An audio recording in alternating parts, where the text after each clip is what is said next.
Hi, teachers. So you already took the Delta, you're thinking about the next step to take, you're thinking about the Delta, or maybe you already took one of the modules, but you want to know how much reading is involved in here, how many books do I have to read, and am I supposed to read all of these books cover to cover? How does it work? If you want to have an idea of how this works, you should watch this video to the end, all right? I'll see you right after our new vignetta. Here we go.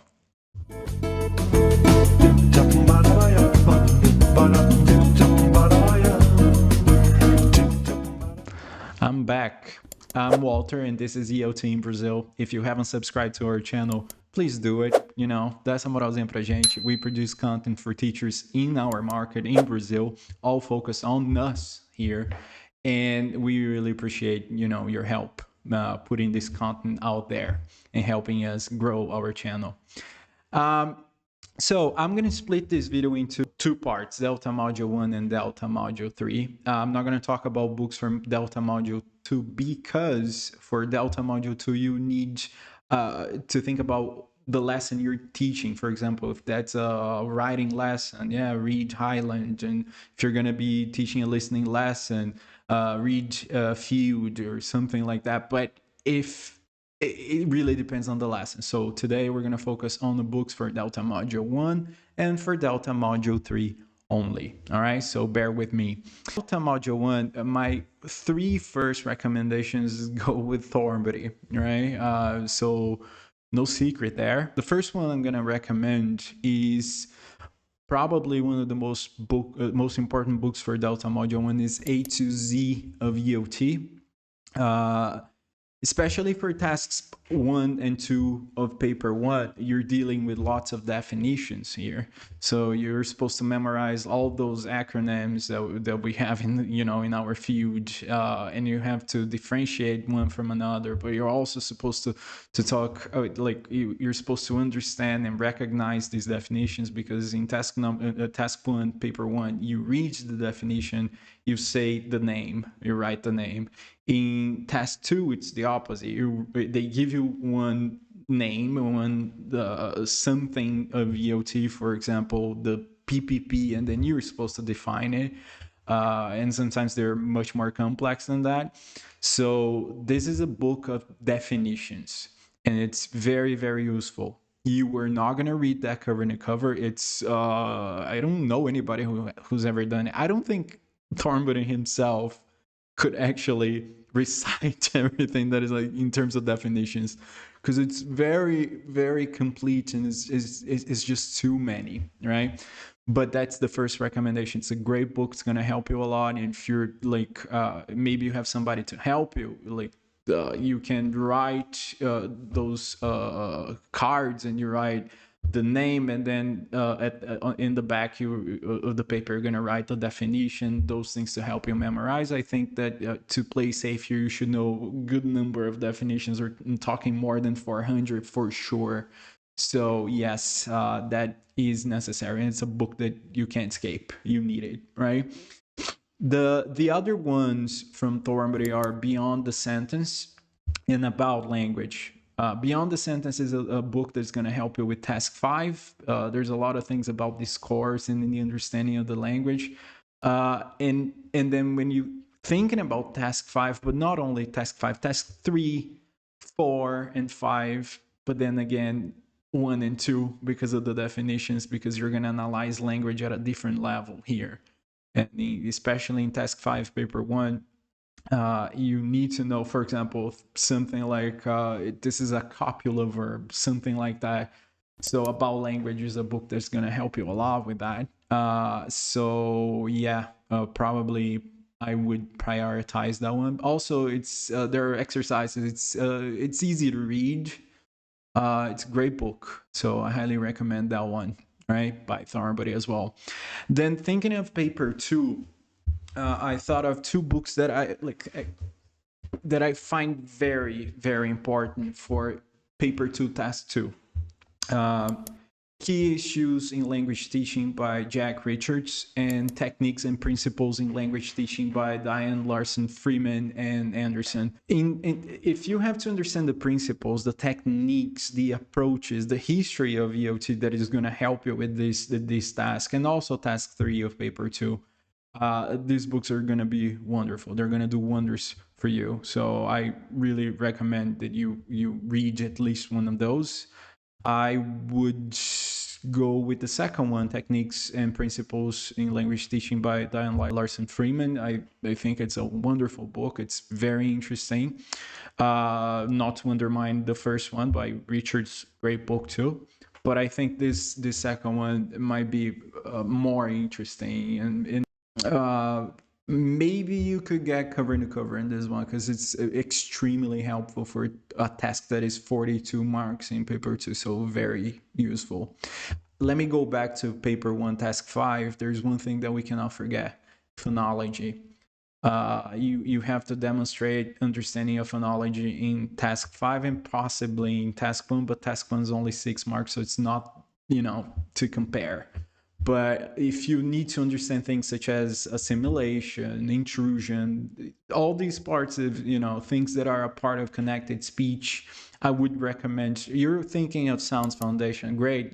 I do recommend that. But I think that a more useful book is Peter Roach, English Phonetics and Phonology. It's going to help you a lot. So I would go with that one. I think it'll be probably more useful, especially dealing with those things and definitions and understanding connected speech, to a different level. I highly recommend this one. One more thing that I want to recommend is that you take a look at my dear partner from this channel, Bruno. He has a blog, and if you will take a look, I'm going to leave the website, the link to the website up here or down below in the description of the video. You can take a look. There are some nice recommendations there. I made sure that I wasn't recommending the same books there, so you have a greater variety in there. All right. So do check that out as well, and give Bruno the credit for writing that, because that's a great blog post. So do check that out. All right. Moving on to paper 3. Paper 3, you have to remember you're writing about different specialisms that you're going to choose. So my specialism was language development for teachers. So I'm not going to write the books that I read that are specific about that, because chances are you're not going to do the same specialism. But if you are interested in that, leave a comment down below and I'll give you the books that I read, my entire bibliography, if that helps you. And I really hope that it does. All right. Now, moving on, in part 1, the first part of module 3, yeah, it's about your specialism, but part 2 is needs analysis. And then part 4 is assessment. So they're intertwined. So let me give you some books that will help you with that. To start with, Hughes, Testing for Language Teachers, and Baxter, Evaluating Your Students. These books are very helpful in my understanding of concepts such as formal and informal, formative and summative assessment. They will help you a lot, I'm sure. So they're great books to read. Again, you are not going to read them cover to cover. Make sure you're reading the parts that you need to understand when you're writing. That's how you do your research. So that'll be very helpful. One more that helped me a lot was Assessment by Harris and McCann. It's a book from 1994, and I was writing. One of my assessment tools was self-assessment, so that was necessary, and I really like the way he wrote that about that. So, and mind you, you need to read the books that you're more comfortable with.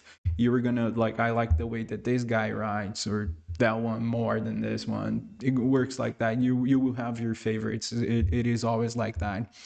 And then my final recommendation for assessment will be Douglas Brown. Had to be. We can't escape the man anyway. So it's Language Assessment Principles and Classroom Practices.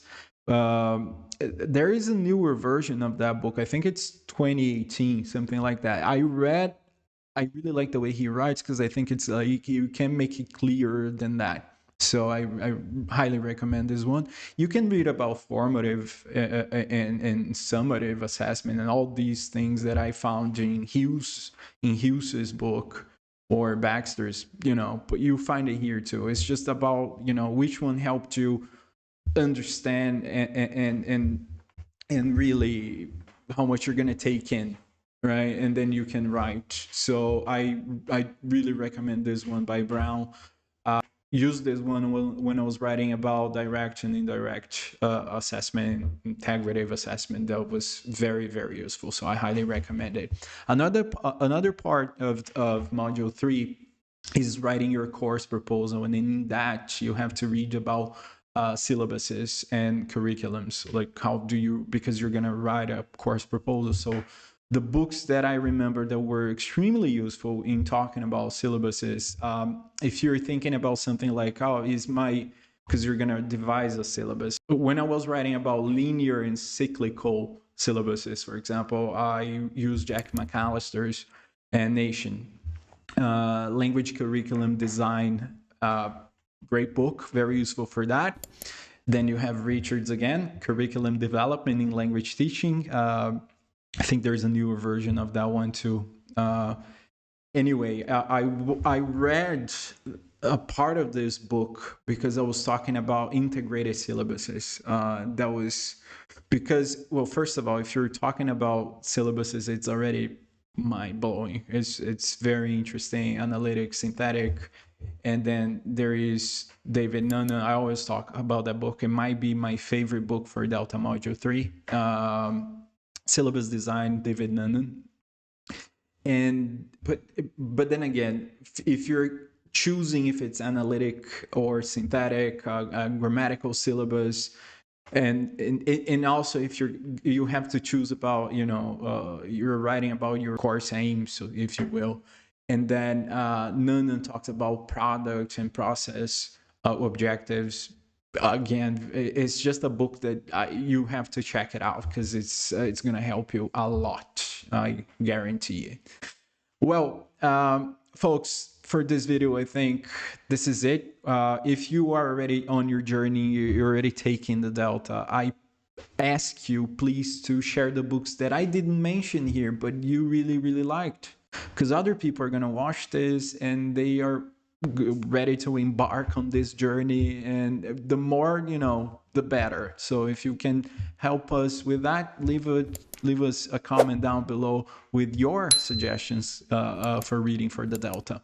All right, and we'll see you in the next video. Thank you very much.